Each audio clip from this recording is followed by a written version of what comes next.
السلام علیکم ورحمۃ اللہ وبرکاتہ۔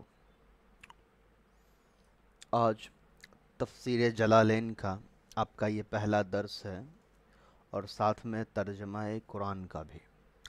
ترجمہ قرآن اور تفسیر دونوں ایک ساتھ چلے گی تاکہ آپ ترجمہ بھی کر سکے اور تفسیر بھی کر سکے۔ لیکن اس سے پہلے مجھے کچھ چیزوں کا اعتراف کر لینا چاہیے۔ اول تو یہ کہ میرے پاس وہ علم بھی نہیں ہے اور وہ عمل بھی نہیں ہے جس علم و عمل کی ضرورت قرآن و حدیث کو پڑھنے اور پڑھانے کے لیے ہونی چاہیے۔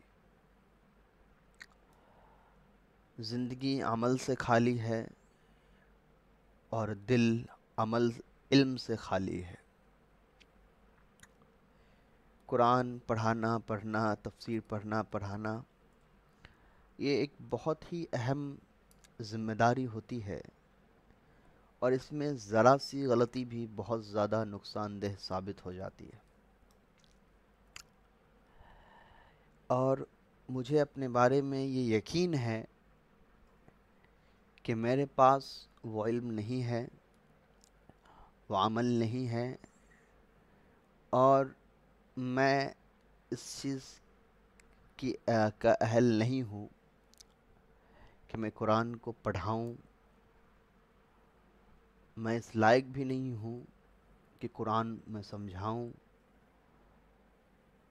لیکن محض صرف اپنے عزیز اور محبوب طلباء کے سامنے رکھ کر ان کے جذبات، ان کی ارادے، ان کی نیتوں کو سامنے رکھ کر میں نے یہ ہمت کی ہے کہ اللہ سے دعا بھی ہے کہ اللہ کم سے کم میرے ان عزیز اور میرے دل کے بہت قریب جتنے بھی طلباء ہیں، ان کی جذبات اور ان کے علم و عمل کی برکت سے مجھے بھی قرآن پڑھنے اور اس پر عمل کرنے اور قرآن کو سمجھانے والا علم و عمل و کیفیت عطا فرما دیں۔ ورنہ حقیقت تو یہ ہے کہ میں مکمل طور پر اپنی کوتاہی، غفلت اور لا علمی کی وجہ سے اس ہنر سے اور اس فن سے بالکل خالی ہوں۔ اس لیے آپ بھی میرے لیے دعا کریں کہ اللہ مجھ سے آپ کے دعاؤں کے آمین کے طفیل کچھ فائدہ دلوا دے آپ کو، اور میں بھی بار بار کثرت سے اپنی لا علمی، اپنی بے عمل زندگی کی معافی اللہ سے مانگتا رہوں۔ جو تفسیر ہے اس کے پڑھنے کے بہت سارے چیزیں ہیں اس کے اندر، یعنی تفسیر کو پڑھنے سے پہلے کتنی چیزیں پڑھنی چاہیے، کن کن علوم کا آنا ضروری ہے، یہ تمام چیزیں آپ اصول تفسیر میں پڑھ لیں گے۔ اس لیے یہاں ان تمام بحثوں کو جو ہے چھیڑنا مناسب نہیں ہے، اس لیے ڈائریکٹلی ہم تفسیر پر آئیں گے۔ لیکن تفسیر کو شروع کرنے سے پہلے تفسیر کے جو کچھ آداب ہیں اس کو آپ یاد رکھ لیں اور زندگی میں ہمیشہ اس پر عمل کریں۔ پہلا تو یہ کہ آپ بغیر وضو کے تفسیر کے درس میں آپ نہیں بیٹھیں گے۔ دوسرا، کوشش کرے اگر کوئی عذر نہ ہو، کوئی پریشانی نہ ہو تو دو جانو بیٹھے جب تک یہ درس چلتا ہے۔ اگر کوئی عذر ہو تو دو جانو نہ بیٹھے، لیکن ٹیک ہرگز نہ لگائیں بغیر کسی عذر کے۔ تیسرا، موبائل کے پی ڈی ایف سے یا کمپیوٹر کے پی ڈی ایف سے آپ تفسیر نہیں پڑھیں گے۔ اگر آپ کے پاس تفسیر کی ہارڈ کاپی موجود ہے تو تفسیر کی ہارڈ کاپی آپ اپنے سامنے رکھیے، موبائل سے پڑھیے، لیکن آپ اپنی عبارت کو پڑھیں گے تفسیر کی کتاب سے، اس کو چھوئیں گے، اس کو ہاتھ سے ٹچ کریں گے، تو اپنی تفسیر کی ہارڈ کاپی جو ہے اس کو آپ ٹچ کریں گے۔ اور ایک بات میرے لیے ہے کہ دوران تدریس مجھ سے کوئی غلطی ہو جائے، میرے کم علم کی وجہ سے، میرے غفلت اور سستی اور مطالعے نہ کرنے کی وجہ سے، اگر آپ کو معلوم ہو کہ مجھ سے کہیں پر کوئی غلطی ہوئی ہے تو مجھے ضرور اس کو بتا دیں، اور میں اپنی طرف سے بھی اپنی غلطیاں تلاش کرتا رہوں گا، اور درس کے بعد بھی اگر مجھ سے کوئی غلطی ہو گئی تو بعد میں آپ کو میسج کر کے بتا دوں گا، ویڈیو میں ایک نوٹ چھوڑ دوں گا، جس سے آپ کو سمجھ میں آ جائے گا کہ میں نے کہاں پر کیا غلطی کی ہے اور وہ صحیح اس کا طریقہ کیا ہے۔ اب اس جلالین تفسیر کو شروع کرنے سے پہلے ہم سمجھتے ہیں کہ اس کا نام جلالین کیوں پڑا۔ تفسیر جلالین اصل میں دو امام جن کے نام میں جلالین لگا ہوا تھا۔ جلالین اصل میں تثنیہ کا صیغہ ہے جو اس طرف اشارہ کر رہا ہے کہ اس تفسیر کو دو جلالین نے لکھا ہے۔ ایک تھے علامہ جلال الدین محمد بن احمد المحلی یا المحلہ، یہ تھے، انہوں نے اس تفسیر جلالین کی شروعات کی اور اس کو سورہ کہف سے شروع کیا اور سورہ ناس تک ختم کیا، اور اس کے بعد پھر سورہ فاتحہ اور سورہ بقرہ کی تقریباً غالباً شاید 22 آیتیں 1 سے 22 آیت تک کی تفسیر انہوں نے کی۔ تو یہ تھے پہلے۔ پھر ان کے شاگرد تھے جو بہت بڑے عالم ہوئے، مشہور ہوئے، ان کا نام بھی تھا علامہ جلال الدین عبد الرحمن بن ابی بکر السیوطی، جن کو ہم جلال الدین سیوطی رحمۃ اللہ علیہ، جلال الدین سیوطی کے نام سے جانتے ہیں، مشہور ہیں۔ تو یہ ان کے شاگرد ہیں، امام محلی کے شاگرد ہیں یہ سیوطی رحمۃ اللہ علیہ۔ تو جو حصہ بچ گیا تھا، یعنی سورہ بقرہ سے لے کر سورہ اسراء تک کا جو حصہ بچ گیا تھا، اس کو پھر یہ جلال الدین سیوطی رحمۃ اللہ علیہ نے مکمل کیا ہے۔ تو اس لیے اس تفسیر کا نام جلالین پڑ گیا، کیونکہ دو امام جن کی شروع میں جلالین لگا ہے، جلال الدین اصل میں جلال لگا ہوا ہے، انہوں نے اس کو لکھا ہے۔ میرے پاس جو نسخہ ہے اس کے شروع میں آپ کو الحمدللہ سورہ فاتحہ ملے گا، لیکن جو پرانے نسخے ہیں اس میں آپ کو ڈائریکٹلی تفسیر جلالین جو ہے وہ سورہ بقرہ سے شروع ہے، اور سورہ فاتحہ بالکل کلوز برب الناس کے بعد ہے، یعنی سورہ ناس کے بعد سورہ فاتحہ لکھا ہوا ہے۔ اس کی وجہ میں نے آپ کو پہلے ہی بتا دی کہ یہ تفسیر بیچ سے شروع ہوا تھا، سورہ کہف سے شروع کیا، سورہ ناس کو مکمل کیا، اور پھر سورہ فاتحہ پر آئے وہ۔ اس کے بعد ان کا انتقال ہو گیا، تو ان کے جو شاگرد ہے جلال الدین سیوطی رحمۃ اللہ علیہ، انہوں نے پھر سورہ بقرہ سے جتنے حصے چھوٹ چکے تھے سورہ اسراء تک اس کو مکمل کیا ہے۔ تو پہلے کے نسخے میں جو جیسی ترتیب سے تفسیر لکھی گئی ویسے ہی تفسیر سے ڈال دی گئی۔ بعد کے نسخوں میں پھر یہ کیا گیا کہ سورہ فاتحہ کو شروع میں لایا گیا، اور اس کے بعد پھر جو ترتیب ہے اس کی سورہ بقرہ اور قل اعوذ برب الناس تک، وہاں تک اس کو پہنچایا گیا۔ تو یہ اس کا نام ہے جلالین، اس کا نام رکھنے کی وجہ یہ پڑی، اور تھوڑی سی میں نے آپ کو اس تفسیر کے بارے میں بتا دی کہ یہ کون تھے، کس نے اس کو لکھا ہے، اور سورہ فاتحہ کہاں پہ تھا اور سورہ بقرہ کہاں پہ ہے۔ اب کچھ خاصیت اس تفسیر کے بارے میں سن لیجئے۔ اس تفسیر کی خاصیت یہ ہے کہ اکثر علماء کا یہ کہنا ہے کہ یہ تفسیر اصل میں قرآن کا عربی ترجمہ ہے، اور کچھ جو گہرے مطالعے، اور کیونکہ ہر ایک کی اپنی سمجھ ہے تو ہر ایک نے اپنی سمجھ کے مطابق اس تفسیر کی تشریح کی ہے، تو کچھ علماء نے یہ کہا کہ یہ تفسیر کا بہت ہی مختصر عربی کا ترجمہ ہے۔ وہیں کچھ علماء کی جماعت، جو اہل علم کی جماعت ہے، انہوں نے یہ کہا کہ یہ مختصر تفسیر ہے قرآن کی، جس کے اندر الفاظ تو بہت کم استعمال کیے گئے ہیں، مگر ان الفاظ کے اندر معنی بہت گہرے چھپے ہوئے ہیں۔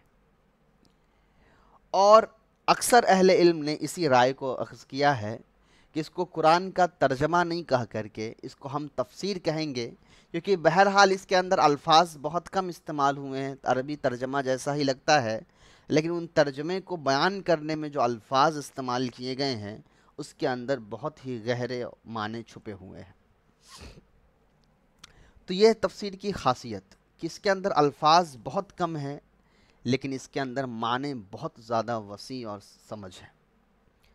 دوسری بات اس تفسیر کی خاصیت یہ ہے کہ یہ تفسیر بالکل تدریسی تفسیر ہے۔ تدریسی تفسیر کا مطلب ہوتا ہے ایک تفسیر ہوتی ہے عوامی، جو عوام کو سامنے رکھ کر لکھا جاتا ہے، تو اس کو عوام کے اس تفسیر کے اندر عوامی اصطلاحات کو استعمال کیا جاتا ہے۔ اور ایک تدریسی تفسیر ہوتا ہے جس تفسیر کے اندر نحو، صرف اور جتنے بھی دیگر علوم ہیں قرآن کو سمجھنے کے لیے، ان تمام چیزوں کا استعمال کیا جاتا ہے۔ تو جلالین جو تفسیر ہے یہ تدریسی تفسیر ہے۔ یہاں آپ کو نحو صرف کے قواعد بھی ملیں گے، ترکیب بھی ملے گی، کوئی فعل آیا ہے تو اس کا باب بھی مل سکتا ہے، کوئی صیغہ آیا ہے تو اس کا وزن بھی مل سکتا ہے، کسی پر وجہ اعراب بیان کیا جا سکتا ہے، کسی کی واحد تثنیہ جمع بیان کی جا سکتی ہے، کسی کی ترکیب موصوف صفت مضاف مضاف الیہ بیان کیا جا سکتا ہے۔ تو یہ بالکل کہیں پر آپ کو اصول کی کوئی بات بتائی جا سکتی ہے۔ تو یہ درسی تفسیر کے اعتبار سے لکھی گئی، اس لیے عام طور پر مدارس میں بہت اہتمام کیا جاتا ہے اس تفسیر کو پڑھانے اور اس کو اختتام تک پہنچانے کے لیے۔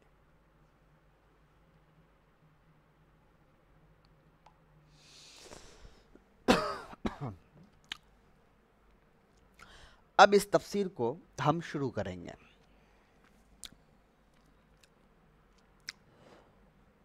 اعوذ باللہ من الشیطان الرجیم، بسم اللہ الرحمن الرحیم، الحمد للہ رب العالمین، الرحمن الرحیم، مالک یوم الدین، ایاک نعبد و ایاک نستعین، اہدنا الصراط المستقیم، صراط الذین انعمت علیہم غیر المغضوب علیہم ولا الضالین۔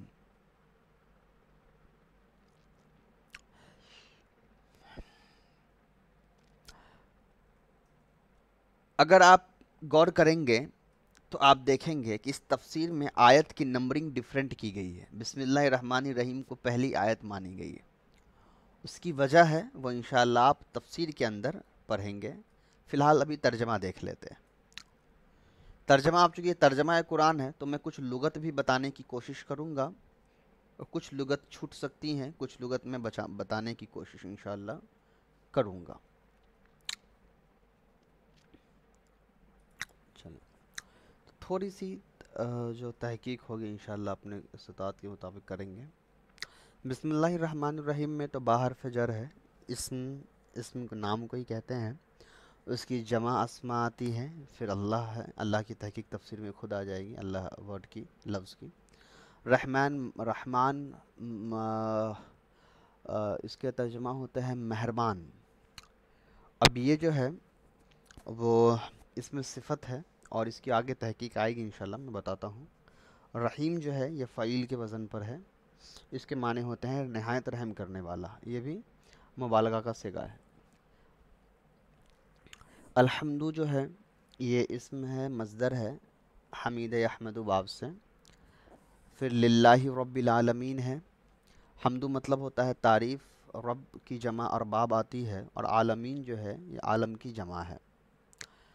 پھر رحمان اور رحیمی ہے، مالک آ گیا تو مالک جو ہے یہ اس میں فاعل کا صیغہ مانا گیا ہے، مالک یملکو سے۔ نعبدو جو ہے یعبد یعبدو سے جمع متکلم کا صیغہ ہے، نستعین بھی جمع متکلم کا صیغہ ہے باب استفعال سے۔ اہدنا جو ہے ہدا یہدی ضرب یضری باب سے امر واحد مذکر حاضر کا صیغہ ہے۔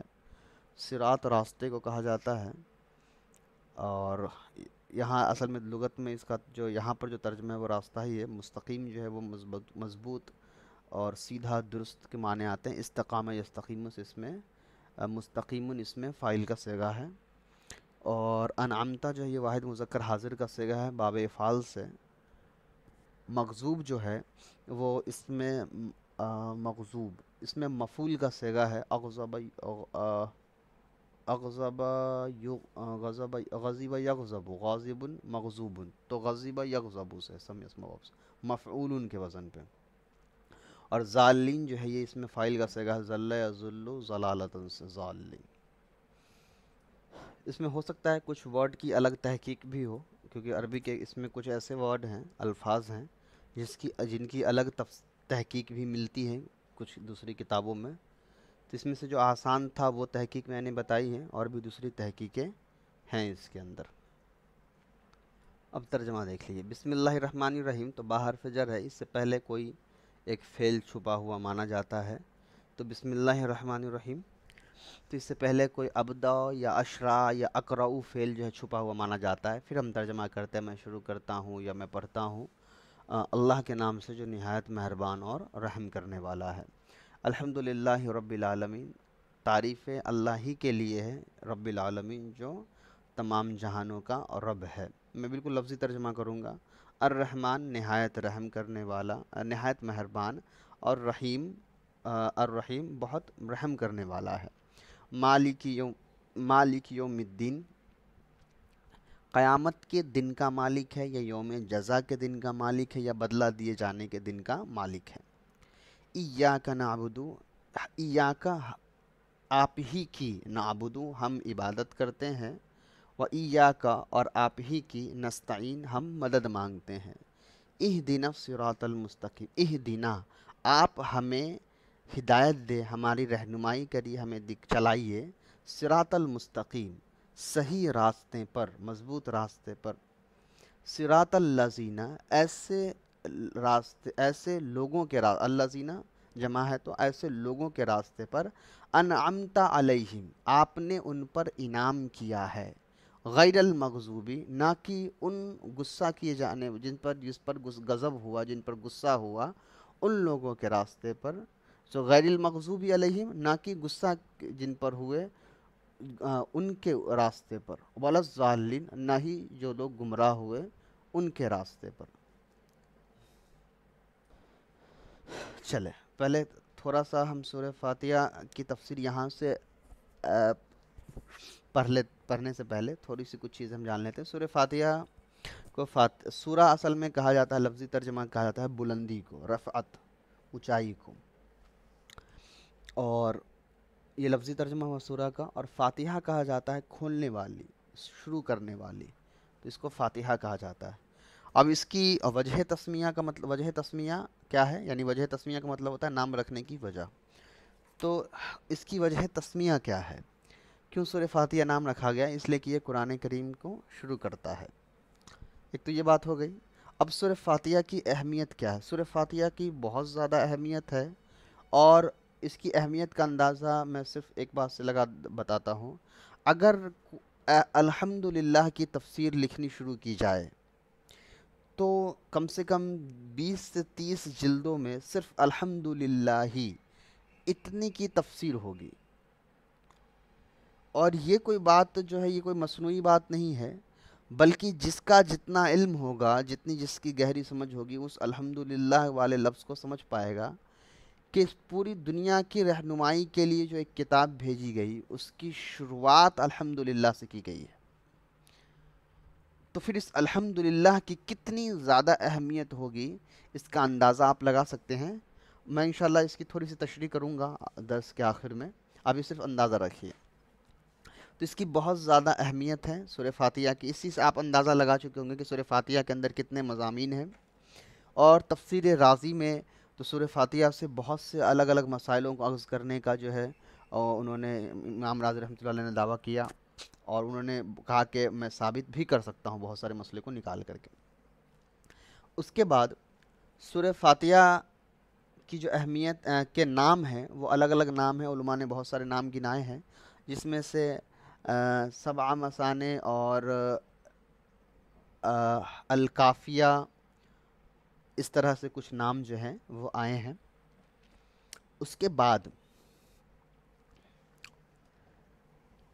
سورہ فاتحہ کے بارے میں بہت ساری فضیلت جو ہے وہ حدیث کے اندر بھی آئی ہیں، جس کو ابھی بیان کرنے کی ضرورت عام طور پر ہے نہیں۔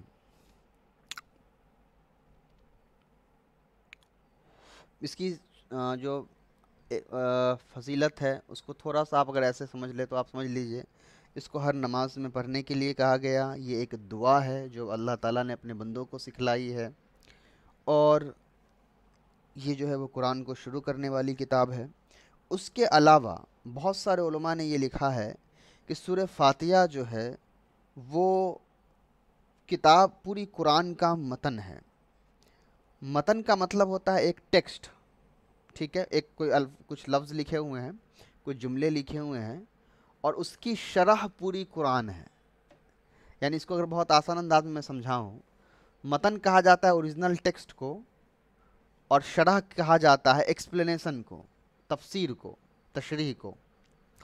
تو علماء نے یہ لکھا ہے کہ قرآن مجید کے اندر جتنی بھی چیزیں ہیں اس کو بہت سمرائز کر کے بہت مختصر انداز میں سورہ فاتحہ کے اندر بیان کر دیا گیا ہے.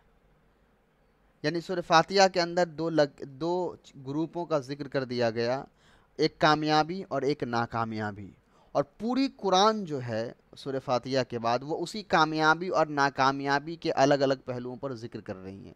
کامیاب لوگ کون ہیں، ناکامیاب لوگ کون ہیں، کامیاب لوگوں کے کیا انعامات ہیں، ناکامیاب لوگوں پر کیا سزائیں ہیں، کامیاب لوگوں کے ساتھ کیا معاملہ ہوا تھا پچھلی تاریخ میں، پچھلی امتوں میں، اور کامیاب لوگوں کے ساتھ کیا ہوا، ناکامیاب لوگوں کے ساتھ کیا ہوا. یہ ساری کی ساری چیزیں اس کے اندر ہے. تو اس لیے انہوں نے کہا کہ سورہ فاتحہ ایک متن ہے، اوریجنل ٹیکسٹ ہوا.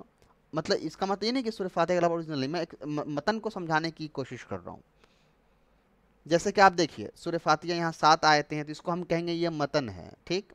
اور باقی اس کی آگے کی جو کتاب جو باتیں تفسیر یہاں لکھی ہوں گی اس کو ہم کہیں گے یہ تشریح ہے، اس کا ایکسپلینیشن ہے.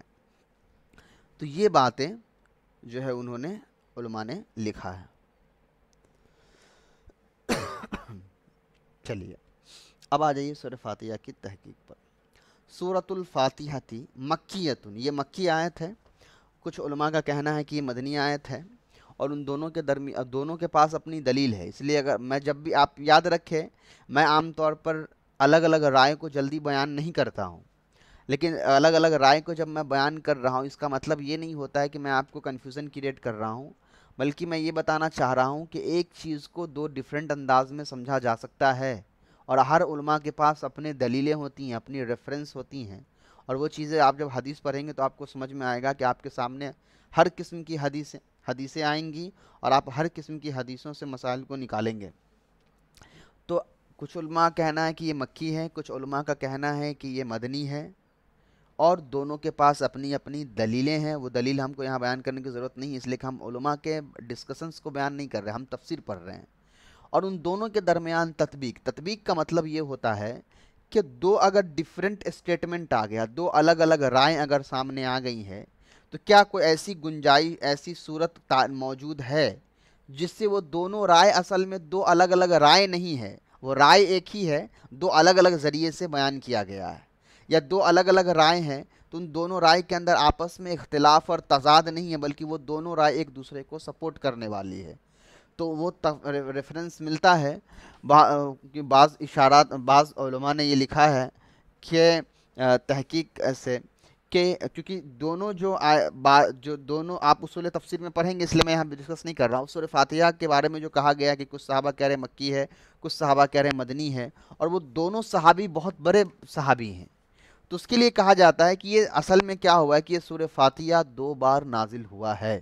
قرآن کریم کے اندر 1 بار آیا ہے، لیکن حقیقی طور میں یہ 2 بار نازل ہوا ہے. اس کا مطلب نہیں کہ قرآن کریم 2 بار، مطلب یہ ہوتا ہے ایک جگہ ایک الگ سوال کے جواب میں سورہ فاتحہ نازل ہوا، دوسری جگہ پھر دوسرے سوال کے جواب میں سورہ فاتحہ آپ صلی اللہ علیہ وسلم کے دل میں ڈالا گیا کہ اس کا جواب اس میں سورہ فاتحہ کے اندر ہی ہے. تو وہاں پر آپ صلی اللہ علیہ وسلم نے پھر سورہ فاتحہ پڑھی تو صحابہ کو لگا کہ یہ سورہ ابھی نازل ہوا ہے. اس لیے کہ مسلمانوں کی 2 الگ الگ زندگی گزری ہے. مکی کی زندگی الگ گزری ہے جہاں الگ طرح کے صحابی تھے، مدینہ کے اندر جو زندگی گزری ہے وہاں الگ صحابی تھے وہاں.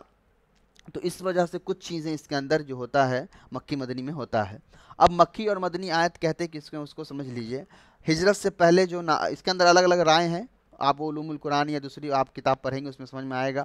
مکی آیت کہا جاتا ہے ان آیتوں کو جو ہجرت سے پہلے نازل ہوا ہے، اور مدنی آیت ان آیت کو کہا جاتا ہے جو ہجرت کے بعد نازل ہوا ہے. تو مکے اور مدینے سے مطلب نہیں ہوتا ہے ہجرت سے پہلے اور ہجرت کے بعد. ایسا ہو سکتا ہے کہ ہجرت کے بعد مکے میں اور کوئی آیت نازل ہو گئی ہو، تب بھی اس کو مکی آیت نہیں کہیں گے بلکہ مدنی آیت کہیں گے، کیونکہ مسئلہ یہاں ہجرت کے پہلے اور ہجرت کے بعد کا ہے. اور اس کی ایک حکمت ہے، گہرائی ہے، اصول تفسیر میں آپ پڑھیں گے. کیونکہ مکے کے اندر دعوت جو تھا وہ بہت اہم تھا، اور مدینے کے اندر تربیت تھا. تو تربیت کے سلسلے کی آیت کو آپ تربیت کی روح سے سمجھیں گے تب سمجھ میں آئے گا، شریعت کی روح سے سمجھیں گے تب سمجھ میں آئے گا، اور دعوت کی آیتوں کو دعوت کے انداز سے سمجھیں گے، دعوت کی سچویشن کو سامنے رکھ کر سمجھیں گے، تبھی سمجھ میں آئے گا۔ اسی لیے ڈفرینس پیدا کرنا اور بہت ضروری ہوتا ہے، اور اس مکی اور مدنی آیت کو سمجھ کر کے اس کو مضمون کو اور بہت آسانی سے سمجھ پاتے ہیں، ٹھیک ہے۔ اور ایک چیز اور یاد رکھیں کہ آپ ترجمہ قرآن کے لیے مفتی تقی عثمانی صاحب کی جو آسان ترجمہ قرآن ہے اس کو ضرور اپنے ساتھ رکھیے، یا خالد سیف اللہ رحمانی صاحب کی ترجمہ قرآن ہے اس کو اپنے ساتھ ضرور رکھیے۔ ہم لوگ تو یہاں کلاس میں درسی ترجمہ کریں گے، لیکن قرآن کے اندر صرف لغت کے اعتبار سے ترجمہ نہیں ہوا ہے، بلکہ اس کے لیے اور بھی دوسری چیزیں ہوتی ہیں، تو وہ ترجمے والی کتاب رکھ کر ایک بار ہمارے لغت والا جو ترجمہ ہوگا اس کو ہم ملائیں گے بھی کہ صحیح ہے یا نہیں، تو وہ تو میں یہاں آپ کے سامنے نہیں ملا سکتا، لیکن وہ آپ اپنے پاس رکھیں اس کتاب کو اور اس سے ملائیں وہ، تو میں یہاں آپ کو بالکل لفظی ترجمہ کروں گا، لیکن وہاں قرآن کے اندر ایک صحیح ترجمہ ہوتا ہے تو اس سے آپ ضرور ملائیں گے، اور آپ پڑھیں گے کہ ایسا فرق کیوں ہوتا ہے۔ اس لیے قرآن کے اندر بہت سے ڈفرینٹ میننگس ہوتے ہیں، کبھی کبھی الفاظ سیم ہوتا ہے، معنی الگ یوز ہوتا ہے۔ سبع آیاتن بالبسملتی والبسملتی، تو بسملتی بھی پڑھ سکتے ہیں، بالبسملتی ان کانت منہا، مکی ہے، 7 آیت ہے، بالبسملتی ان کانت منہا، اگر بسم اللہ اس کے اندر ہے تو، والسابعۃ، 7ویں آیت ہے، صراط الذین الی آخر، صراط الذین یعنی اگر بسم اللہ کے ساتھ ہم، اب یہ پہلے آپ لفظی ترجمہ دیکھ لیجئے، میں پھر اس کو سمجھاتا ہوں کیا ہے۔ تو جو 7ویں آیت ہوگی وہ صراط الذین سے پورا یہاں تک آخر تک ہو جائے گی، غیر المغضوب علیہم ولا الضالین تک ہو جائے گی۔ وَإِن لَمْ تَكُن مِّنْهَا، اور اگر اس میں سے نہیں ہوا، یعنی اگر بسم اللہ اس میں سے نہیں ہوا، فَالسَّابِعَةُ غَيْرُ الْمَغْضُوبِ إِلَىٰ آخِرِهَا، تو جو 7ویں آیت ہوگی وہ یہاں سے شروع ہوگی، غیر المغضوب علیہم ولا الضالین سے، ٹھیک ہے۔ اب اتنی بات پہلے سمجھ لیجئے یہاں کیا ہوا ہے، یہاں تک ہوا ہے۔ یہاں اصل میں جو کچھ امام ہیں ان کی یہ تحقیق ہے کہ بسم اللہ سورہ فاتحہ کی آیت ہے، قرآن کا یہ حصہ ہے، اس میں اختلاف نہیں ہے، قرآن کے حصے میں الگ الگ رائے نہیں ہے کہ بسم اللہ سورہ فاتحہ کا حصہ ہے یا یہ قرآن کا حصہ ہے، نہیں، سب مانتے ہیں کہ قرآن کے اندر بسم اللہ ہے۔ یہاں مسئلہ سورہ فاتحہ کے اندر ہے کہ کیا بسم اللہ الرحمن الرحیم سورہ فاتحہ کی ایک آیت ہے یا نہیں ہے، تو اس میں بصرہ اور کوفے کے علماء کے درمیان الگ الگ رائے ہیں، اور وہ رائے اس وجہ سے ہیں، قرات کی وجہ سے وہ رائے ہیں۔ اس میں سے امام شافعی رحمۃ اللہ علیہ ان کی یہ تحقیق ہے کہ بسم اللہ الرحمن الرحیم سورہ فاتحہ کی ہی آیت ہے، اور اس کے لیے وہ حدیثیں پیش کرتے ہیں، ان کی دلیل مضبوط ہے۔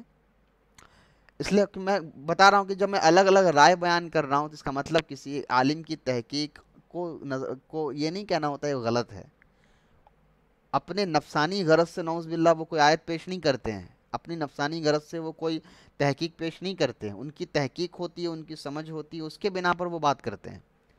تو امام شافعی رحمۃ اللہ علیہ کا یہ کہنا ہے کہ بسم اللہ الرحمن الرحیم سورہ فاتحہ کا ایک جز ہے، اسی وجہ سے یہاں بسم اللہ الرحمن الرحیم کو انہوں نے آیت قرار دیا ہے،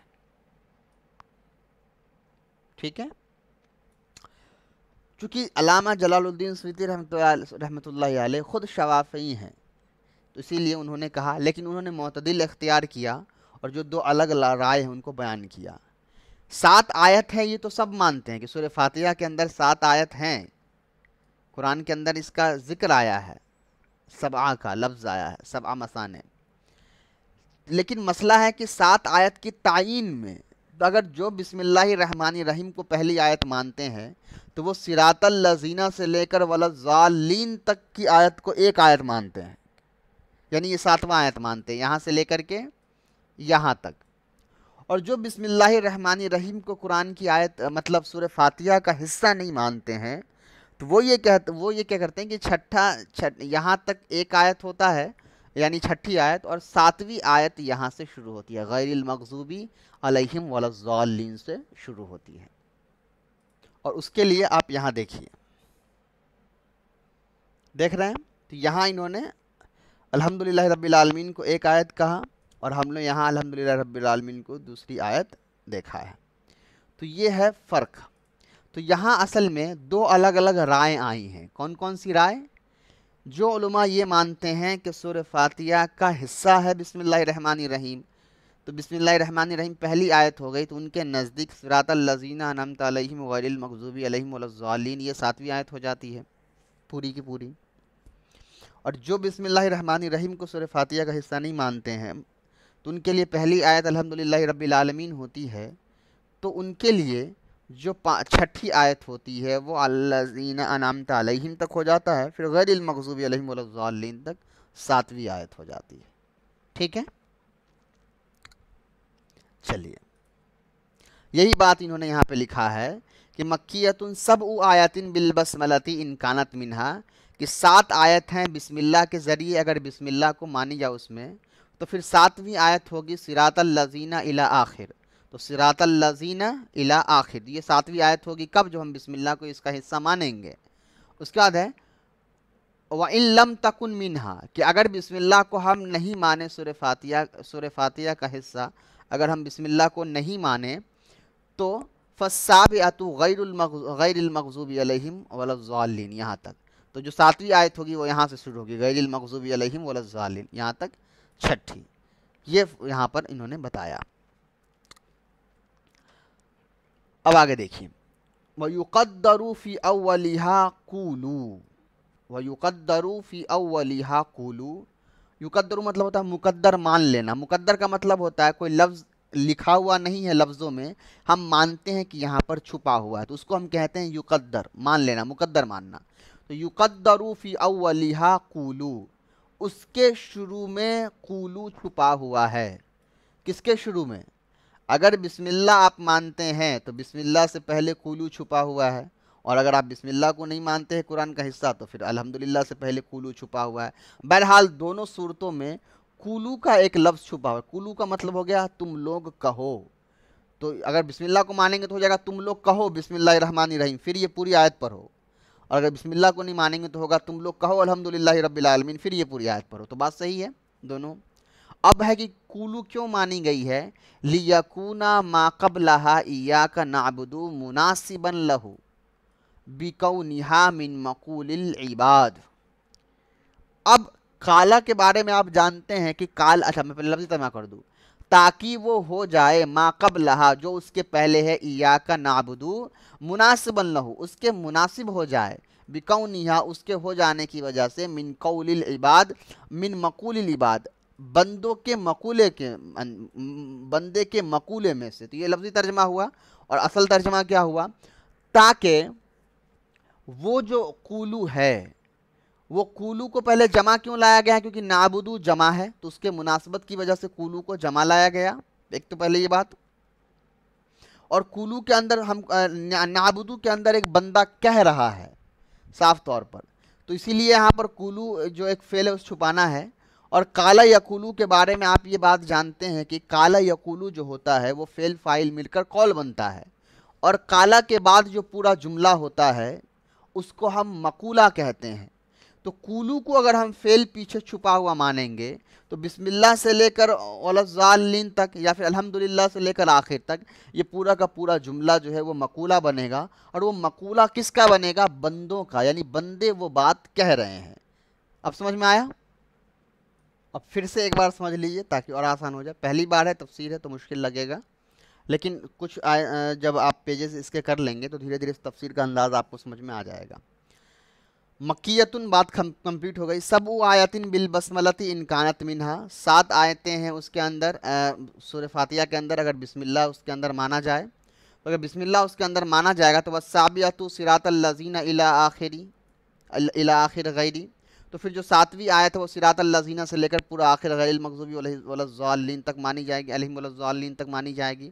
وَإِن لَمْ تَكُنْ مِنْهَا، اور اگر سورہ بسم اللہ کو سورہ فاتحہ کا حصہ نہ مانا جائے تو فَالسَّابِعَةُ غَيْرِ الْمَغْضُوبِ إِلَىٰ آخِرِهَا، پھر 7ویں جو آیت ہوگی وہ غیر المغضوب علیہم ولا الضالین تک مانی جائے گی. یہاں تک تو بات سمجھ میں آ گئی. مسئلہ کہاں پہ ہوا؟ یقدرو سے.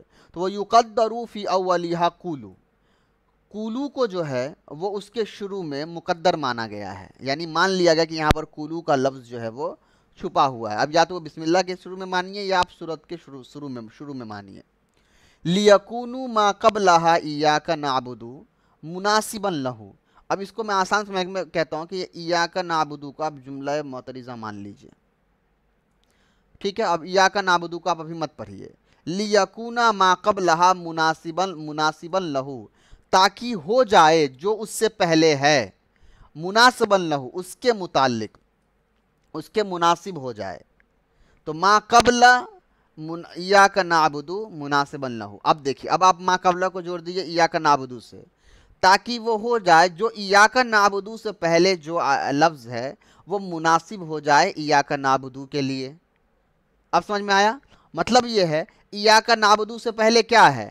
کولو کا لفظ اگر ہم مقدر مانیں گے تو کولو چونکہ جمع ہے اور نعبدو بھی جمع کا صیغہ ہے، تو اگر ہم کولو کو جمع کا صیغہ مقدر مانیں گے تو نعبدو بھی جمع ہے اور کولو بھی جمع ہے، تو یہ دونوں ایک دوسرے کے مناسب رہے گا. تو اس لیے نعبدو کو سامنے رکھ کر کے ہم نے جمع کا ہی صیغہ لایا، کیونکہ بندہ نعبدو جمع متکلم کا صیغہ یوز کر رہا ہے. تو جمع متکلم کا صیغہ یوز ہی اسی لیے تو کر رہا ہے، استعمال اسی لیے کر رہا ہے کیونکہ اس سے پہلے لوگوں کو جمع کو حکم دیا گیا تھا. کیونکہ اگر واحد کو حکم دیا جاتا تو جمع کیوں کہتا کہ ہم عبادت کرتے ہیں آپ کی. تو چونکہ ہم عبادت کرتے ہیں آپ کی یہ جمع کا لفظ ہے، اسی لیے اس سے پہلے بھی ہم کو جمع کا صیغہ لانا پڑے گا، تو تبھی وہ مناسبت بیٹھے گی دونوں کے اندر. یعنی سب کو حکم دیا گیا اور سب نے کہا، جمع کو حکم دیا گیا اور جمع نے اس کا جواب دیا، یہ لفظ مطلب ہوگا. اسی کا مطلب ہے مناسبا لہو بیکونہا من معقول العبادی. اور یہ پورا جملہ جو ہے وہ ہو جائے گا بندے کا مقولہ. قول اور مقولہ آپ جانتے ہیں، قال فعل فاعل قول بنتا ہے اور قال کے بعد جو بات کہی جاتی ہے وہ مقولہ بنتا ہے. تو قولو کے بعد جو پورا کا پورا جملہ جو ہے وہ مقولہ بن جائے گا، اور یہ مقولہ بندوں کا بنے گا، یعنی بندہ یہ ساری باتیں پھر کہہ رہا ہوگا. چلیے اب آگے دیکھیے. بسم اللہ الرحمن الرحیم، اس کی تحقیق ہو گئی. الحمدللہ، تمام تعریف اللہ کے لیے. جملۃ خبریۃ، یہ الحمدللہ جو یہ جملہ خبریہ ہے، مبتدا خبر. قصیدہ بہا، قصیدہ میں کیوں پڑھ رہا ہوں؟ اس لیے کہ عام طور پر حرف جر سے اگر کوئی جملہ فعل کے بعد فوراً حرف جر آتا ہے تو 80% 90% چانس ہوتا ہے کہ وہ فعل مجہول ہی ہوگا پھر، اور اس کے بعد اس کا نائب فاعل ہوگا. قصیدہ بہا الثناء، اس سے قصد کیا گیا ہے، یعنی اس جملے خبریہ سے قصد کیا گیا ہے. الثناء علی اللہ، ثنا مطلب ہوتا ہے تعریف، اللہ کی تعریف کرنا. بمضمونہا، اور اس کے مضمون کے ذریعے. مضمون کہتے ہیں کسی چیز کے اصل کو، تو مضمونہا یعنی اس جملے کا جو اصل ہے وہ ہے الا انہ تعالی، کہ بے شک وہ اللہ تبارک و تعالی مالک ہے، لجمیع الحمد، تمام حمد کے مالک ہیں، یعنی تمام حمد کے حقدار ہیں. من الخلق، مخلوق سے. او مستحق، اور مستحق ہیں. لئن یحمدوہ، اس چیز کا کہ وہ لوگ، یعنی وہ لوگ ان کی تعریف کریں. تو یہ لفظی ترجمہ ہو گیا. اب پورا ترجمہ دیکھ لیجئے. الحمدللہ جملۃ خبریۃ، الحمدللہ جملہ خبریہ ہے. قصیدہ بہا الثناء علی اللہ بمضمونہا الا، اور اس جملہ خبریہ سے ارادہ کیا گیا ہے اللہ تعالیٰ کی تعریف کا اس مضمون جملہ، یعنی اس کے اصل جملے سے. اور تو اس کا اصل جملہ اس طریقے کا ہوگا کہ انہ تعالی مالک لجمیع الحمد من الخلق، کہ اللہ تعالیٰ جو ہے وہ مخلوق کی طرف سے تمام تعریفوں کا حقدار ہے، اصل مالک ہے. او مستحق، اور وہ مستحق ہے. لئن یحمدوہ، کہ اس کی جو ہے وہ تعریف کرے بندے لوگ. یحمدو کے اندر جمع مذکر غائب کی ضمیر ہے. اتنی بات ہو گئی. واللہ، اور اللہ جو ہے، علم، ایک نام ہے. علی المعبودی بحق، علی المعبودی بحق. علی المعبود، علی کو آپ ابھی چھوڑ دیئے. معبود بحق، معبود بحق ایک تعبیر ہے جس کا اردو میں ہم ترجمہ کرتے ہیں معبود حقیقی. معبود حقیقی کا مطلب ایک وہ حقدار عبادت کا. معبود اس میں مفعول کا صیغہ ہے. ایک وہ جو حقدار ہے اصل عبادت کا، تو وہ اللہ ہی ہے، تو معبود برحق یا معبود حقیقی سے مراد اللہ ہی ہوتا ہے۔ تو کہہ رہے ہیں کہ اللہ علم، اور اللہ جو ہے وہ علم، یعنی اللہ جو لفظ ہے وہ نام ہے اس ذات کا جو حقیقی طور پر معبود برحق ہے۔ تو اللہ علم علی المعبودی بحق، اللہ جو ہے وہ نام ہے اس معبود حقیقی کا، یعنی اللہ نام ہے اس ذات کا جو حقیقت میں عبادت کے لائق ہے۔ تو یہ اللہ کے لفظ کی تشریح ہو گئی۔ اس کے علاوہ تفسیر کتابوں میں اللہ کے الگ الگ تشریح ہیں، یہ بہت آسان مختصر تشریح ہوئی۔ رب العالمین، تو رب العالمین کی تفسیر کیا بیان کر رہے ہیں؟ ای مالکو جمیع الخلقی من الانس والجن والملائکۃ والدواب وغیرہم، یعنی وہ رب العالمین کا ترجمہ ہوا تمام جہانوں کا رب۔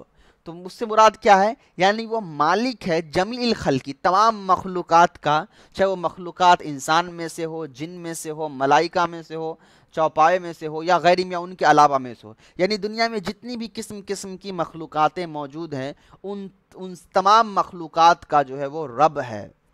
وَكُلُّ مِنْهَا، اور ہر ایک اس میں سے، يُطْلَقُ عَلَيْهِ عَالَمٌ، اور ہر ایک اس میں سے، یعنی جتنے لسٹ اوپر بیان کیے گئے عالم کے، ان میں سے ہر ایک پر یہ اسم عالم جو ہے یہ بولا جاتا ہے۔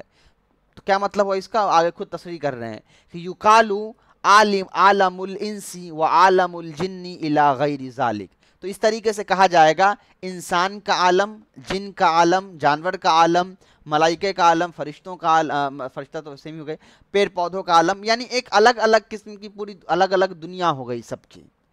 تو ٹھیک ہے، تو اب یہاں تک لفظی ترجمہ ہو گیا، اب پہلے یہاں تک پورا سمجھ لیجئے کیا بات ہے۔ یہاں کہہ رہے ہیں کہ رب العالمین کی تشریح کر رہے ہیں کہ ای مالک جمیع الخلق من الانس والجن والملائکۃ والدواب وغیرہم، کہ رب العالمین کا مطلب ہے کہ وہ مالک ہے تمام چیزوں کا، مخلوقات کا، اور وہ مخلوقات چاہے وہ انسان ہو، جن ہو، فرشتے ہو، چوپائے ہو، پیڑ پودے، جتنی بھی چیزیں بنائی گئی وہ تمام چیزوں کا وہ اکیلا مالک ہے۔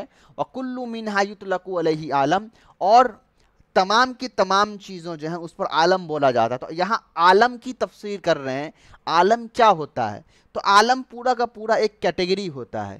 اب اسی لیے میں نے جو شروع میں آپ کو کہا کہ الحمدللہ کی جو تفسیر ہے وہ پوری مکمل طور پر 30 سے جلد میں بھی کرے تو کوئی شروع نہیں ہوگا، اس کی وجہ یہی میں نے بتایا۔ عالم کا مطلب سمندر کا ایک الگ نظام ہو گیا، سمندر کے اندر الگ الگ مچھلی ہے تو اس کا الگ نظام ہو گیا، تو وہ اس کا عالم ہو گیا۔ سمندر کے اندر اگر جو نظام ہے آکسیجن کا، پانی کا، اس کے اندر پیڑ پودے کے اگنے کا، اس کا ایک الگ نظام ہے، تو وہ ایک پورا ایک الگ عالم بن گیا۔ اسی طریقے سے پہاڑ ہے تو پہاڑ کا ایک الگ عالم ہوا، پہاڑ کے اندر جو جانور رہ رہے ہیں، پہاڑ کے اندر جو کیڑے مکوڑے ہیں یا جو جتنی بھی چیزیں ہیں، اس کا ایک الگ عالم ہو گیا۔ تو پوری کی پوری جو الگ الگ نظام ہے، الگ الگ ان کا سب کا اپنا اسٹینڈرڈ آف لیونگز ہے، زندگی گزارنے کا نظام حیات جو ہے وہ سارا ان کا سسٹم ہے، وہ سارے کے سارے پر ایک عالم کا اطلاق کیا جاتا ہے، یعنی اس کو ایک عالم کہا جاتا ہے۔ تو یہ عالم کی تشریح انہوں نے کی ہے، ٹھیک ہے؟ جیسے انہوں نے کہا کہ یقالو عالم الانس و عالم الجن، کہ انسان کا عالم جس کے اندر انسان کی پوری زندگی سے متعلق ساری چیزیں ہوں گی، جن کا عالم تو جن کے متعلق ساری چیزوں کی زندگی ہوگی، اس کے علاوہ اور دوسری چیزوں کے عالم، تو پھر اس کے متعلق ساری چیزوں کی جو طریقہ ہوگا اس کو ہم عالم کہیں گے۔ تو یہ عالم لفظ کی تشریح کی۔ تو اس کے بعد ہے رب العالمین، تو جتنے بھی عالم ہے، جتنے بھی زندگی گزارنے کے طریقے ہیں، چاہے وہ انسان، کیڑے مکوڑے، جانور، بیکٹیریا، ہر چیز کے ہو، ان تمام چیزوں کا رب وہ اکیلا مالک اللہ ہے، یہ کہنا ہوا، یہاں تک ہوا۔ اب آگے دیکھیے، وَغُلِّبَ، غُلِّبَ بھی پڑھ سکتے ہیں، غلبہ یغلب غلبہ پڑھا تو غُلِّبَ ہی پڑھیے، وَغُلِّبَ فِي جَمْعِهِ بِالْيَاءِ وَالنُّونِ، اور آپ اس کو جو ہے اس کو جملہ معترضہ مانی۔ اب آپ کہیے گا کہ میں ایسا کیوں کر رہا ہوں، وہ آپ کو دھیرے دھیرے سمجھ میں آ جائے گا، مجھے بھی شروع میں سمجھ میں نہیں آ رہا تھا، میں نے بار بار پڑھا ہے تو مجھے سمجھ میں آیا ہے، تو آپ کو بھی سمجھ میں آئے گا، ضروری نہیں ہے کہ ایک ہی درس میں آپ کو سارے تحقیقات سمجھ میں آ جائے کہ میں کیسے کیا پڑھ رہا ہوں۔ وَغُلِبَ فِي جَمْعِهِ، اور مانا گیا، غُلِبَ کا ترجمہ ہوتا ہے اصل میں غلبہ دینا، کسی کو طاقت دینا، تقویت پہنچانا، تو میں یہاں کہہ رہا ہوں مانا گیا ہے، ترجیح دی گئی ہے، ٹھیک ہے، ترجیح دی گئی ہے فی جمعہ، اس کے جمع میں، یعنی عالم کے جمع میں، جو جمع ہے بالیاء والنون، یعنی یا اور نون کے ساتھ، تو اس کی جمع یا اور نون کے ساتھ ہے. تو عالم کی جمع جو ہے جو یا اور نون کے ساتھ آتی ہے اس میں ترجیح دی گئی ہے کس کو؟ اولی العلمی، علم والے کو، علی غیرہم، جو اس کے علاوہ ہیں اس کے اوپر. تو غیرہم سے مراد ہے جو علم والے نہیں ہیں. علم والے سے یہاں مراد جو ہے ذوی العقول اور غیر ذوی العقول. آپ کو میں نے پڑھایا ہے عاقل اور غیر عاقل، ٹھیک ہے، وہی ہے. تو یہاں جو ہے غلبہ ترجیح دی گئی ہے عالمین کے اندر، اس کو جمع لا کر کے. اور جمع کیسے لایا گیا ہے؟ با اور یا اور نون کے ساتھ جمع لایا گیا ہے. تو یہ جمع کیوں لایا گیا ہے؟ یہ ترجیح کس چیز کی دی گئی ہے جمع لا کر کے؟ جمع لا کر کے ترجیح دی گئی ہے ذوی العقول کو غیر ذوی العقول کے اوپر. اب کیا مطلب ہے اس کا وہ سمجھ لیجئے، تو آپ کو اچھے سمجھ میں آئے گا. یہ یہاں تھوڑا سا الگ کانسیپٹ ہے جو ابھی آپ نے نہیں پڑھا ہے، اس لیے اس کو سمجھنا ضروری ہے آپ کے لیے. عربی زبان کے اندر آپ نے پڑھا ہے جمع مکسر اور جمع سالم. جمع مکسر وہ جمع تھا جس کے بارے میں نے آپ کو بتایا تھا کہ اس کا کوئی رول نہیں ہوتا ہے، اس کا کوئی وزن فکس نہیں ہوتا ہے، کسی بھی وزن پر آ سکتا ہے. اور جمع سالم کے بارے میں نے آپ کو بتایا تھا کہ اس کا ایک رول ہوتا ہے. ٹھیک ہے. عام طور پر جو جمع سالم ہوتا ہے وہ عاقل کے لیے آتا ہے، ذوی العقول کے لیے آتا ہے. اور جمع مکسر عام طور پہ جو یوز ہوتا ہے وہ غیر عاقل کے لیے یوز ہوتا ہے. عام طور پر ہے، فکس قاعدہ نہیں ہے. جیسے قلم کی جمع اقلام آتی ہے، مسلم کی جمع مسلمون آتی ہے، مومن کی جمع مومنون آتی ہے. یہ بات ہوئی.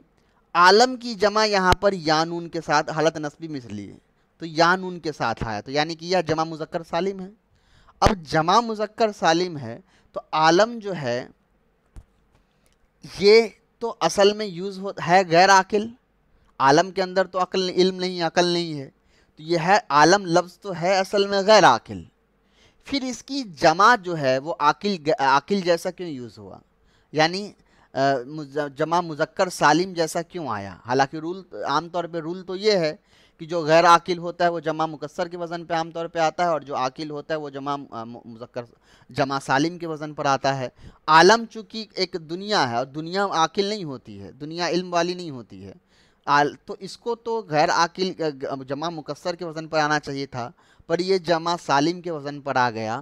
تو اس کی وجہ کیا ہے؟ تو اس کی وجہ جو ہے وہ بتا رہے ہیں، یہاں نہیں لکھا ہے پر اس کی وجہ آپ کو یہ سمجھنی ہے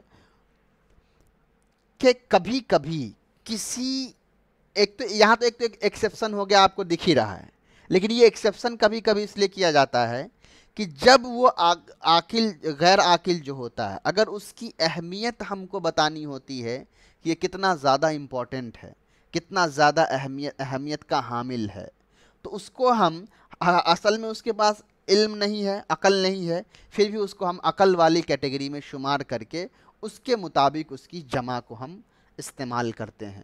تو یہاں جو کہہ رہے ہیں کہ وَغُلِبَ فِي جَمْعِهِ بِالْيَاءِ وَالنُّونِ أُولُو الْعِلْمِ عَلَى غَيْرِهِمْ، کہ اس کے جمع میں یعنی عالم کے جمع میں یا اور نون کے ذریعے سے جو جمع لایا گیا ہے اس کے جمع میں ترجیح دی گئی ہے، غلبہ دیا گیا ہے عاقل کو، ذوی العقول کو غیر ذوی العقول کے اوپر. سمجھ میں آ گیا؟ یعنی اس کی جمع لائی گئی ہے عاقل کے جیسا، حالانکہ آنی چاہیے تھی غیر عاقل کے جیسا جمع. تو غیر عاقل کی جیسا جمع نہ لا کر کے عاقل کے جیسا جمع لا کر کے ترجیح دی گئی ہے اس کو. اور اس کی وجہ میں نے آپ کو بتا دی کہ اس کی اہمیت کو بیان کرنے کے لیے، کہ آپ اس کو بالکل یوں ایسے سمجھ لیجیے، اس کو میں آسان انداز میں سمجھاتا ہوں، یہ بلاغت کا پہلو ہوتا ہے. مثال کے طور پر کسی سے بہت زیادہ محبت ہوتی ہے، شاعر وغیرہ جو ہوتا ہے، جو شاعر جب شعر وغیرہ پڑھتا ہے تو کوئی چیز مردہ ہوتی ہے اس کو بھی وہ زندہ تصور کر کے بیان کرتا ہے. کوئی چیز جو ہے وہ مردہ ہے، اس کے اندر جان نہیں ہے، اس کو بھی وہ زندہ تصور کر کے بیان کرتا ہے. جیسے اے ہوا جا اور کہہ دینا اس سے، تو ہوا کے اندر کہنے کی طاقت ہے ہی نہیں، ہوا نہیں کہہ سکتا ہے، لیکن ہم نے اس کو تعبیر کیا ہے اس بات کی اہمیت کو بیان کرنے کے لیے کہ میری بات کتنی زیادہ اہمیت ہے، یا میرے دل کے اندر اس سامنے والے کے لیے کتنی طرف ہے کہ ہم ہوا کو بھی مخاطب کیا کریں کہ تم ہی جا کر اس سے کہہ دو کہ ہم کتنا تڑپ رہے ہیں یا کتنا یاد کر رہے ہیں. تو یہاں بھی اس اہمیت کو بیان کرنے کے لیے کہ جو اصل میں زندہ نہیں ہے، جو اصل میں عاقل نہیں ہے، اس کو عقل کے جیسا بیہیو کر کے یہ اہمیت بتانے کی کوشش کی گئی کہ وہ کتنا زیادہ وہ لفظ جو ہے وہ اہمیت کا حامل ہے. اتنی بات ہو گئی. وَهُوَ مِنْ عَلَامَتِ.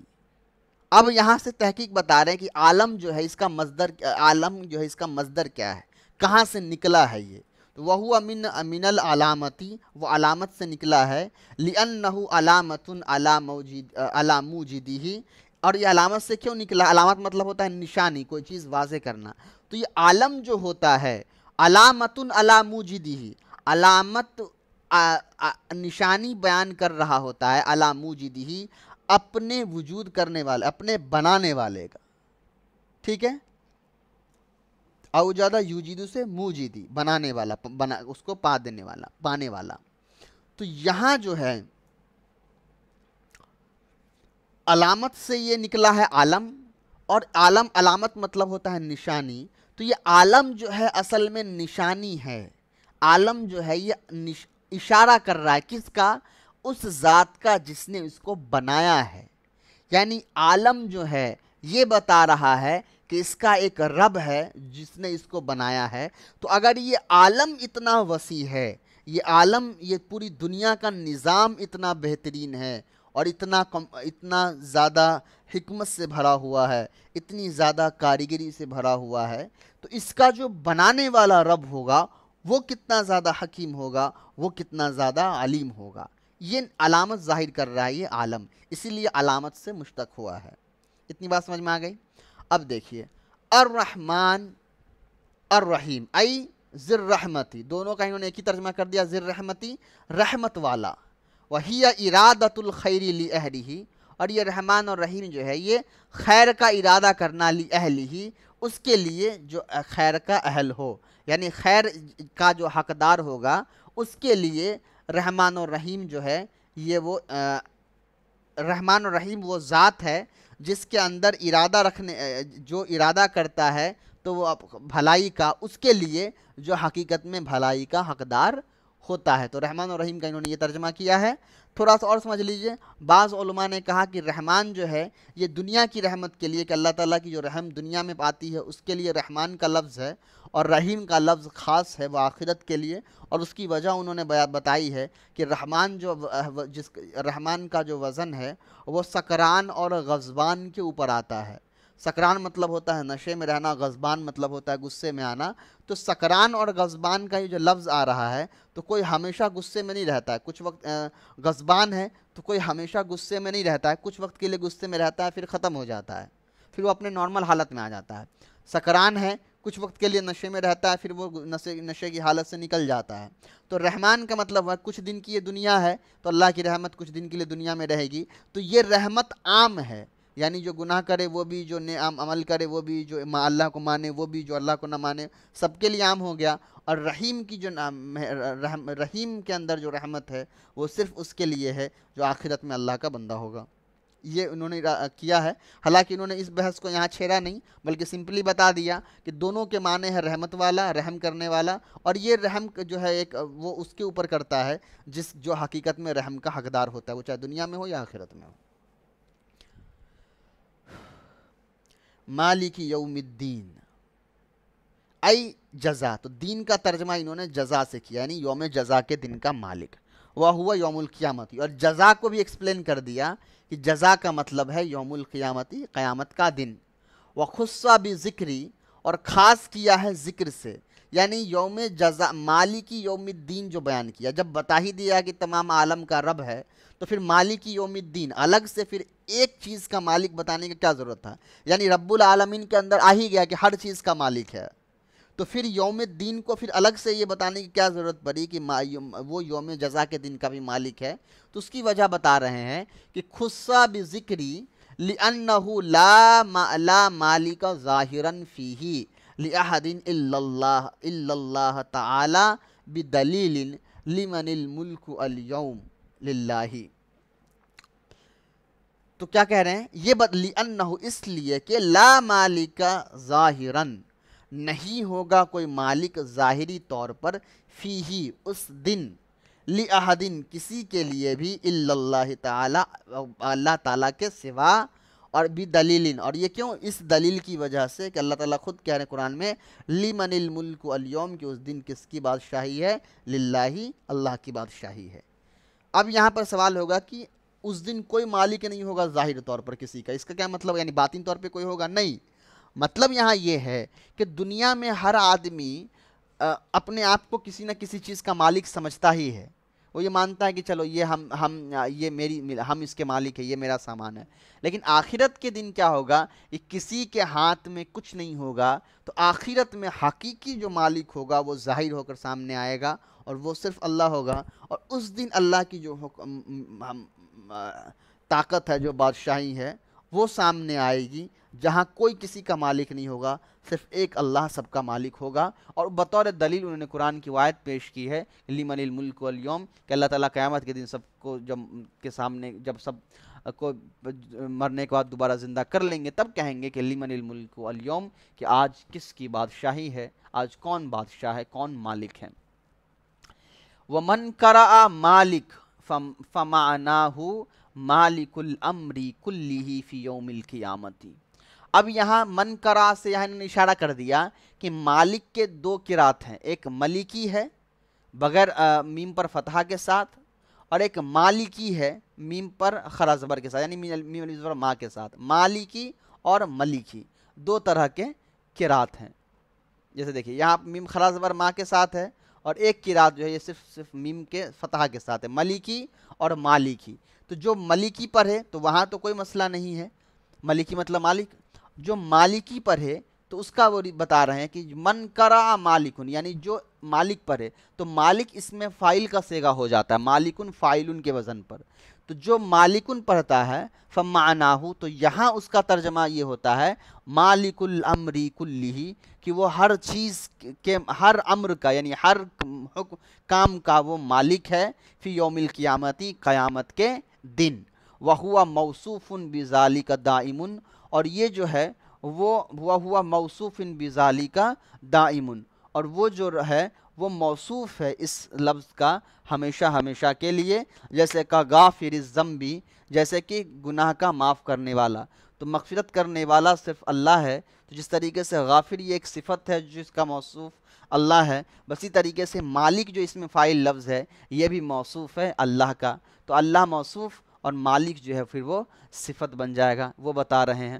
فصاح وقوع صفتا لمعرفت، تو صحیح ہے اس کا وقوع ہونا، یعنی مالک لفظ کا وقوع ہونا، یعنی ہو جانا صفتاً، صحیح صفت بننا۔ تو صحیح ہے مالک لفظ کا صفت ہونا لمعرفت، معرفہ کے لیے۔ تو معرفہ سے مراد ہے اللہ، اس لیے کہ اللہ لفظ معرفہ ہے۔ تو جو مالک لفظ ہے وہ صفت ہے معرفہ، یعنی اللہ موصوف کی، یہ بات انہوں نے کہی ہے۔ اس کا آگے کہہ رہے ہیں ایاک نعبد و ایاک نستعین، ہم آپ ہی کی عبادت کرتے ہیں اور آپ ہی سے مدد چاہتے ہیں۔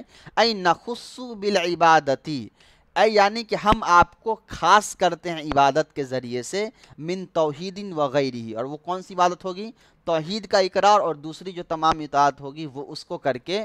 وَنَطْلُبُ، تو یہ پہلا جملے کی تشریح یہ ہے، یعنی ایاک نعبد، وَنَطْلُبُ سے مراد ایاک نستعین، وَنَطْلُبُ الْمَعُونَةَ، اور ہم طلب کرتے ہیں آپ کی مدد، علی العبادتی وغیرہ، بندوں کے اوپر اور اس کے علاوہ کے اوپر۔ تو ہم آپ سے آپ کی مدد جو ہے بندے اور ان دوسری چیزوں پر آپ کی مدد طلب کرتے ہیں۔ وَاهْدِنَا الصِّرَاطَ الْمُسْتَقِيمَ، اَيْ أَرْشِدْنَا، أَرْشَدَ يُرْشِدُ، تو أَرْشِدْنَا إِلَيْهِ، یعنی ہم جو آپ سے کہتے ہیں کہ ہمیں صحیح راستے پر چلائیے، مطلب ہماری رہنمائی کریے صحیح راستے کی طرف۔ وَيُبْدَلُ مِنْهُ، اور یہ جو ہے یہ مبدل منہ ہے۔ یبدل منہ کا مطلب ہو گیا یہ مبدل منہ ہے۔ تو مبدل منہ اور بدل آپ نے پڑھا ہے، دو الگ جملہ ہوتا ہے لیکن اصل میں ایک ہی ہوتا ہے، وہ یا اسی کا حصہ ہوتا ہے۔ تو یبدل منہ، تو یہ مبدل منہ ہے، اور بدل کون سا ہے؟ صراط الذین انعمت علیہم، ایسے لوگوں کا راستہ جس پر آپ نے انعام فرمایا ہے۔ تو پہلے جو صراط المستقیم ہے وہی تو ہے صراط الذین انعمت علیہم، یعنی جو صحیح راستہ ہے وہی تو ان لوگوں کا راستہ ہے جن پر اللہ تعالیٰ نے انعام کیا ہے۔ تو چونکہ دو الگ الگ جملہ ہے لیکن مراد چونکہ ایک ہے اسی لیے یہ مبدل ہوا۔ تو انعام کس طریقے سے کیا ہے؟ بالہدایت، ہدایت دے کر، وَيُبْدَلُ مِنَ الَّذِينَ بِصِلَتِهِ، اور یہ پھر جو ہے یہ مبدل ہے من الَّذِينَ بِصِلَتِهِ، یعنی من الَّذِينَ سے، تو من نہیں سوری مطلب الَّذِينَ سے، تو یہ جو ہے کس سے مبدل منہ ہو گیا؟ یعنی المستقیم جو ہے یہ بن گیا مبدل منہ، اور الذین پورا صلہ جو ہے انعمت علیہم یہ پورا کا پورا بن جائے گا بدل، یعنی موصول صلہ مل کر بدل بن جائے گا المستقیم مبدل منہ کا، پھر مبدل منہ بدل مل کر دوسری چیزیں بنیں گی۔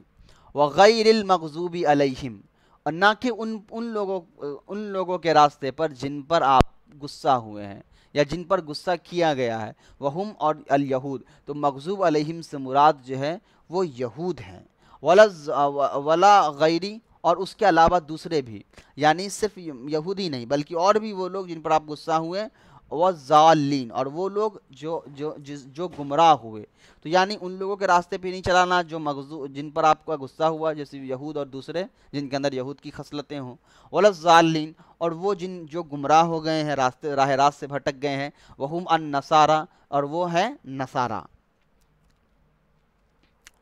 وَنُقْطَةُ الْبَدَلِ، اور یہاں پر جو بدل کا نقطہ نکالا گیا، یعنی مانا گیا کہ ایک مبدل منہ بدل ہے، وہ کیوں کیا گیا؟ تو افادۃ ان المہتدین لیسوا یہودا ولا نصارا، یہ بتانے کے لیے، اس چیز کا فائدہ دینے کے لیے کہ یہود اور نصارہ جو ہیں وہ مہتدین میں سے نہیں ہیں، ہدایت یافتہ لوگوں میں سے نہیں ہیں، ہدایت والے لوگوں میں سے بالکل نہیں ہیں، یہ بتانے کے لیے اسی لیے دو الگ الگ جملے کو ایک جوڑ کر دیا گیا تاکہ یہ جملہ بالکل الگ الگ ہو جائے۔ واللہ اعلم بالصواب، اور اللہ ہی تعالیٰ بہتر مراد جانتا ہے، وَإِلَيْهِ الْمَرْجِعُ وَالْمَآبُ، اسی کی طرف مرجع اور ٹھکانہ ہے۔ وصلی اللہ علی سیدنا محمد وعلی آلہ وصحبہ، اور صلاۃ و سلام ہو ہمارے سردار محمد صلی اللہ علیہ وسلم پر، ان کے آل پر، ان کے صحابہ پر، وسلم تسلیما کثیرا دائما ابدا، بہت ہی بہتر سلام اور زیادہ اور ہمیشہ ہمیشہ کا سلام۔ وحسبنا اللہ ونعم الوکیل، ہمارے لیے وحسبنا اللہ ونعم الوکیل، ہمارے لیے اللہ کافی ہے اور کیا ہی بہترین کارساز ہے۔ لا ولا حول ولا قوة الا باللہ الیہ العظیم، اور نہیں ہے کوئی طاقت، کوئی گرد و پیش کرنے والا مگر اللہ تعالیٰ کے لیے جو بلند اور عظمت سے بھرا ہوا ہے۔ تو کچھ نسخے میں یہ ہے اور کچھ نسخے کے اندر جو ہے وہ دوسرا دعا ہے۔ خیر دعا زیادہ یہ نہیں ہے بلکہ یہاں اس کی تشریح مراد تھی۔ ویڈیو بہت لمبا ہو گیا، کچھ چیزوں کو پر سمجھانے میں ہو سکتا ہے میں اچھے سے سمجھا نہیں پایا، تو جو چیز میں سمجھا نہیں پایا وہ مجھ سے آپ پوچھ لیں گے، جن چیزوں میں نے غلطی کر دی وہ آپ مجھے بتا دیں گے۔ اور سب سے ایک بات اور جو اہم ہے وہ یہ کہ جو چیز آپ کو مشکل لگی ہو سمجھنے میں، ابھی یقیناً مشکل لگے گا، ہر کتاب جب پہلی بار شروع ہوتی ہے تو مشکل ہوتی ہے، دھیرے دھیرے آسان ہوتی ہے، اور یہ تفسیر ہے تو یقیناً مشکل ہوگا، اس کے اندر بہت ساری چیزیں ہوتی ہیں، لیکن کچھ صفحات جب آپ تفسیر کر لیں گے اس کا تو آپ کو اندازہ ہو جائے گا کہ اس کی تفسیر کس طریقے سے کی جاتی ہے، کیسا ترجمہ ہے، کیسا ایکسپلینیشن ہے، تو دھیرے دھیرے انشاءاللہ وہ ساری چیزیں آپ کی ٹھیک ہو جائیں گی۔ اس کے اندر اور بھی بحثیں ہیں پر میں نے وہ ساری بحثیں یہاں بیان نہیں کیا ہے۔ عالم کی بحث ہو ہی گئی ہے، اور رب کی بحث صرف آپ دیکھ لیجئے۔ رب کہا جاتا ہے ایک ایسے ذات کو جو کسی چیز کے شروع سے لے کر اس کے آخر تک اس کا خیال رکھتا ہے۔ جیسے ایک مالی ہے، بیج ڈالنے سے پہلے زمین کو جوتتا ہے، اس کے اندر پانی ڈالتا ہے، اس کے اندر کھاد ڈالتا ہے، پھر وہ بیج ڈالتا ہے، پھر بیج کے بعد وہ آس پاس میں کوئی گھاس پھوس ہو اس کو کاٹ اٹ کر ٹھیک کرتا ہے، پھر وہ پودا آتا ہے، پھر اس پر سورج کی روشنی آتی ہے، اس میں پانی پٹاتا رہتا ہے، اس کو جنگل جھاڑوں سے بچاتا ہے، اس کو جانوروں سے بچاتا رہتا ہے، اور ایسا کہ ایک حال میں وہ ایک قابل درخت بن جاتا ہے، پھر اس کو کاٹ کر اس سے آٹا لیتا ہے، اس سے روٹی غلہ جو بھی بیچتا ہے لوگوں تک فائدہ پہنچاتا ہے۔ تو اس پورے پروسیس کو کہا جاتا ہے رب یربی تربیتاً، مطلب یہی ہوتا ہے۔ رب کو سمجھانے کے لیے میں نے ایک مثال دی ہے، رب اسی ذات کو کہا جاتا ہے جو کسی انسان کے وجود سے پہلے اس کی ساری چیزیں جانتا ہے، اس کا خیال رکھتا ہے، اس کے آ جانے کے بعد اس کا خیال رکھتا ہے، اور اس کے چلے جانے کے بعد تک اس کا خیال رکھتا ہے۔ یعنی ابتدا سے لے کر انتہا تک زندگی کے ہر لمحے میں جو ساتھ دیتا ہے، خیال رکھتا ہے، اس ذات کو ہم رب کہتے ہیں، اور وہ اللہ کہہ رہا ہے رب العالمین، کہ وہ تمام جہانوں کا رب ہے۔ یعنی دنیا میں جتنی چیزیں بھی ہیں، جتنے عالم بھی ہیں، ان تمام چیزوں کی ابتدا سے لے کر انتہا تک کی ساری ضرورتوں کا خیال رکھنے والا وہ اللہ ہے۔ ساری مصیبتوں اور پریشانیوں سے بچانے والی ذات وہ اللہ ہے، اور ہر قسم کی ضرورتوں کو پوری کرنے والی ذات وہ صرف اور صرف اللہ ہے۔ تو جب اللہ نے کہا الحمد للہ رب العالمین، کہ کہو تمام تعریفیں اللہ کے لیے، تو آگے وجہ بتائی کہ کیوں ساری تعریف اللہ کے لیے ہونی چاہیے، اس لیے کہ وہ تمام جہانوں کا رب ہے۔ تعریف اور عبادت کے لائق وہی ذات ہو سکتا ہے جو پرورش اور خیال رکھنے والا ہو۔ تو وہ رب العالمین اصل میں خیال رکھنے والا ہے، اسی لیے وہ عبادت کے لائق ہے۔ تو یہاں اللہ تعالیٰ نے اپنی توحید کو ثابت کیا ہے ربوبیت سے۔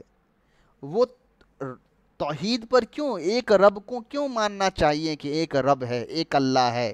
اس لیے کہ وہی اللہ سب کا مالک ہے، تو اس نے سب کچھ بنایا ہے، تو حق یہ ہے کہ اسی کے سب کچھ کی جائے، اسی کی عبادت کی جائے، اسی کی تعریف کی جائے۔ یہ صرف میں نے ایک چھوٹے سے لفظ کی تشریح کی ہے، اور ایک بات یاد رکھے، قرآن کی کوئی تشریح مکمل طور پر نہیں کر سکتا، اس لیے کہ کسی کی بات کو اچھے انداز میں سمجھانے کے لیے بات کہنے والے اور سمجھانے والے کے درمیان برابر کا یا اس سے زیادہ کا علم ہونا چاہیے۔ مثال کے طور پہ زید نے کوئی بات کہی اور عمر اس بات کو سمجھا رہا ہے، تو زید اور عمر دونوں کا علم برابر ہونا چاہیے، یا کم سے کم زید عمر کا علم زیادہ ہونا چاہیے، تبھی وہ زید کی پوری بات کو سمجھا پائے گا۔ یہاں بات کہنے والی ذات وہ اللہ ہے، اور یہ ہو ہی نہیں سکتا، کوئی تصور بھی نہیں کر سکتا ہے۔ تو اسی لیے اللہ تعالیٰ کی بات کو مکمل طور پر کوئی سمجھا دے، وہ ہو ہی نہیں سکتا۔ اس لیے قرآن کے اندر گہرے معنی ہے، جیسے جیسے دنیا گزرتا جائے گا لوگوں پر وہ معنی، وہ مضامین کھلتے رہیں گے۔ اللہ تعالیٰ سے دعا ہے کہ اللہ تعالیٰ اس درس کے اندر جو بھی کمیاں، جو بھی غلطیاں ہوئی ہیں اس کو معاف فرما دے، آگے صحیح سے اس کو درس کو اور آسان انداز میں بیان کرنے کی توفیق عطا فرما دے۔ وآخر دعوانا ان الحمد للہ رب العالمین، سبحان اللہ و بحمدہ۔